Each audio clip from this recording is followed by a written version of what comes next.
With incredible food, vibrant cities, and lush naturescapes, from oceans to hill caves, Vietnam is also an affordable destination for a family trip of a lifetime.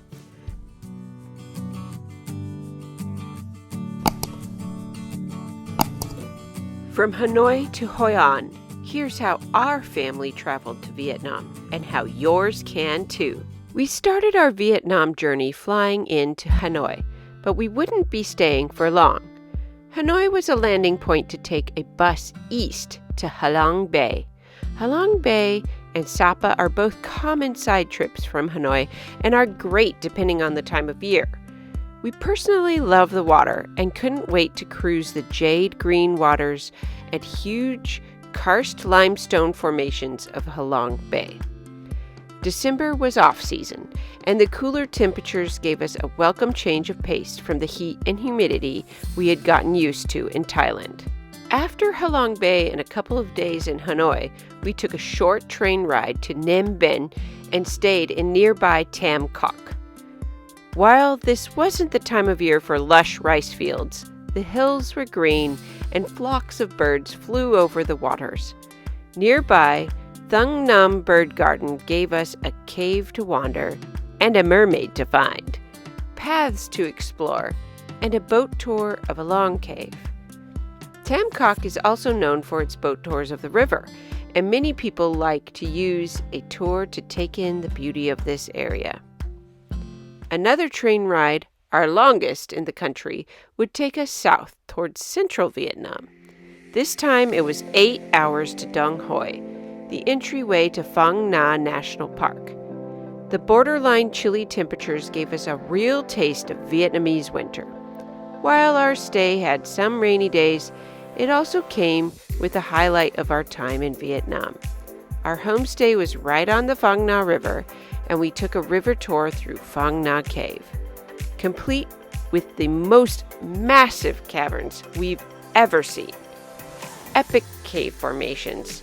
This 3-hour tour was an easy win for our family, with a nice blend of enjoying the quiet of cave by boat, walking along a well-lit boardwalk, and seeing the cave formations up close. There was something for adults and kids alike. After a short train trip to Hue, we felt like we were really getting into the groove of enjoying Vietnam. We had learned several new foods that quickly became favorites. Bánh xèo, a sort of pancake fritter with veggies rolled up in rice paper, and nem liu hue, meatballs on lemongrass skewers, quickly became family favorites. Hue takes pride in their food, and that's something we always love to see in places we travel to. Exploring nearby food also gave us another way to explore Hue. Since New Year downpours had put a damper on our plans to visit to the main citadel of the old capital, we did enjoy an afternoon wander at the lush hilltop grounds of the Then Mu Pagoda. The peaceful gardens here were a pleasant walk for the whole family, but we were determined to get back to Hue, both for the citadel and more for the city's tasty food. After Hue, we rode to Danang in a van shuttle.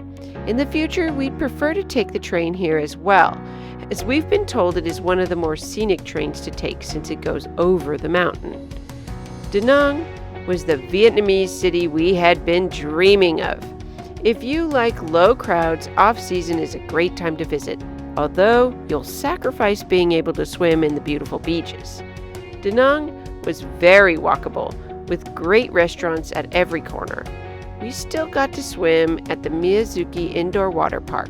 Seeing the Dragon Bridge show is a must, so make sure your Danang stay is over the weekend.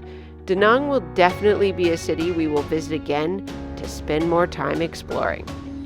Our last visit was a short drive from Danang, the lantern city of Hoi An.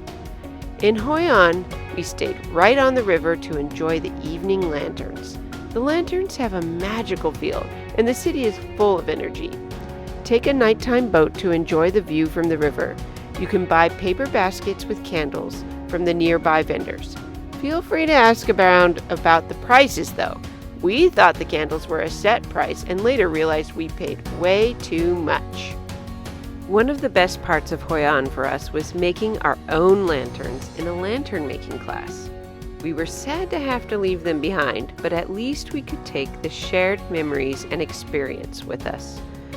Learning to make lanterns gave us more of a connection to the city, and the magic of seeing them all lit up still warms our hearts. For us, 1 month in Vietnam wasn't enough, but with only a 30-day visa as an option, we made the most of the time we had. Vietnam was new to our entire family, so we wanted an itinerary that helped us to have cool experiences while getting to sample many parts of the country. After all, as far as we're concerned, this was only our family's first trip to Vietnam. We made it a trip of a lifetime, but we also know exactly where we want to return to the next time our family travels to this friendly, beautiful, dynamic, incredible nation. Vietnam is an amazing nation to visit when traveling as family. For a more in-depth rundown of our itinerary, as well as ideas for how to plan your trip to Vietnam, visit learnersandmakers.com. Subscribe to our YouTube channel and ding that bell so you are first to know when our next video comes out. Follow our everyday family travel adventures on Instagram and TikTok at Learners and Makers. We'll see you next time. Bye!